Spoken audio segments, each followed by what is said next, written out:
Dot. यदि नागपंचमी को हम बाहर से देखें तो भारत का एक गहरा अंधविश्वास दिखाई पड़ेगा, लेकिन यदि हम थोड़ा सा भी इसकी तह में जाएं तो कोई गहरा रहस्य है जिसे केवल और केवल भारत ही जान सका। भारत ने नाग भी पूजे और उसकी यह पूजा बेवजह नहीं है।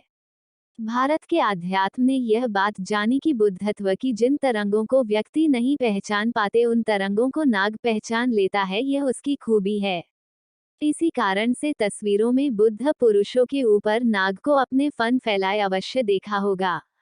कृष्ण को यमुना नदी पार कराते हुए नाग ने अपना फन फैलाकर उनकी रक्षा करते हुए सभी ने सुना है, ये बेवजह नहीं है। भारत के बहुत से तीर्थंकरों के साथ नाग की कथा कहानियां जुड़ी हुई है। इस संबंध में प्रमाणिक कथा याद आती है। एक बार अग्निदत्त अपने शिष्यों के साथ श्रावस्ती में ठहरा है। उसने सिर्फ शास्त्र जाने हैं, सत्य की उसे कोई खबर नहीं है।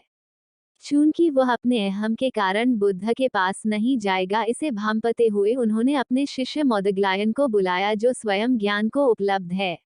उन्होंने मोदगलायन से कहा कि तुम जाओ अग्निदत्त के पास और उसे सत्य के मार्ग पर लाने की चेष्टा करो। यदि वह नहीं समझता है तो फिर मैं आ जाऊंगा। तब बुद्ध का आदेश पाकर मोदगलायन वहां जाते हैं, लेकिन अग्निदत्त कुछ भी स्वीकार करने को तैयार नहीं है। जब आंखों पर शास्त्रों की धूल हो तो सामने जलती हुई ज्ञान की ज्योति भी दिखाई नहीं पड़ती। तब मोदगलायन पास ही के एक टीले पर ध्यान में लीन हो जाते हैं। अग्निदत्त एवं उसके शिष्य अत्यंत प्रसन्न होते हैं क्योंकि उस टीले पर एक विषैला नाग रहता है। वे खुश हुए कि अब मोदगलायन का जीवित बचना संभव नहीं है। लेकिन तभी एक विस्मय घटता है कि नाग उनकी सुरक्षा के लिए उनके समक्ष नतमस्तक है।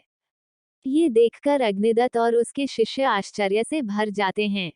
कुछ समय पश्चात वहां जब बुद्ध का आगमन होता है तब मोदगलायन बुद्ध के चरणों में दंडवत प्रणाम करते हैं। ये सब देख अग्निदत्त के सभी शिष्य मोदगलायन और बुद्ध के चरणों में दंडवत प्रणाम करते हैं।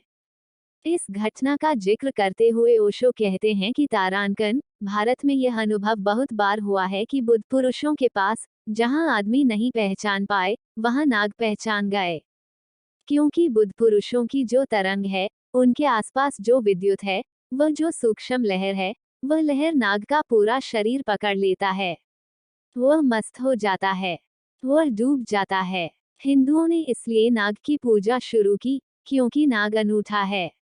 ऐसा कोई दूसरा पशु पक्षी या जानवर नहीं जैसा नाग है।